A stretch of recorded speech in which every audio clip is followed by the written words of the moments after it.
ผู้ไทยลาเบาผู้ไทยนี่แล้วลาเบาผู้ไทยนี่แล้วว่าลาเสริญพี่น้องมาเที่ยวท่องเอาวงยุคสมัยปัจจุบันยังเจริญหลายแล้วมีร้านขายร้านค้ามีผู้ไทยโฮมสเตย์วัฒนธรรมผู้ไทยหลายๆอย่างไปเที่ยวชมทางสาหลวงตามถนนดิสโก้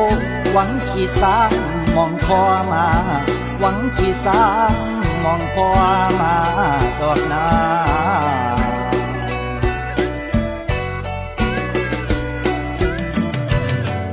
การเกษตรเจ็ดสดีไหมนั้นนะนายหลวงท่านประทานเสริมอ่างวังคำลำพยังตอนบน